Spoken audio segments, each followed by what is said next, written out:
British కాలంలో భారత్లో ఓసారి ఓ రైలు వెళ్తోంది. అందులో చాలామంది బ్రిటిషర్లే ఉన్నారు. వారితో పాటు ఓ భారతీయుడు కూడా కూర్చుని ప్రయాణిస్తున్నాడు. నల్లటి చర్మరంగు కలిగి సన్నగా ఉన్న ఆ వ్యక్తి తెల్లటి దుస్తులు ధరించి ఉన్నాడు. అతడిని చూసిన బ్రిటిషర్లు అతడో తెలివి తక్కువవాడని, నిరక్షరాస్యుడని వేలాకోళం చేయసాగారు.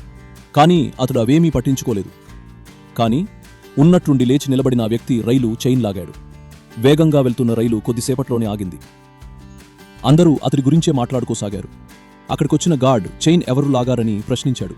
నేనే అని ఆ వ్యక్తి సమాధానమిచ్చాడు. ఎందుకు లాగానో చెప్పనా? కొద్ది దూరంలో రైలు పట్టాలు దెబ్బతిన్నాయని నాకనిపిస్తోంది అని ఆ వ్యక్తి చెప్పాడు. నీకెలా తెలుసు అని గార్డు మళ్ళీ ప్రశ్నించాడు.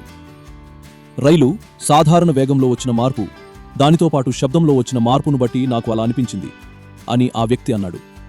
దీంతో కొద్ది దూరం నడిచి వెళ్లి చూసిన గార్డు అక్కడ దృశ్యాన్ని చూసి ఆశ్చర్యపోయాడు. రైలు పట్టాలు రెండూ దూరంగా పడి ఉన్నాయి. నట్లు బోల్టులు దేనికవి విడిపోయి ఉన్నాయి. ఈ ఘటనలో చైన్ లాగిన వ్యక్తి మోక్షగుండం విశ్వేశ్వరయ్య.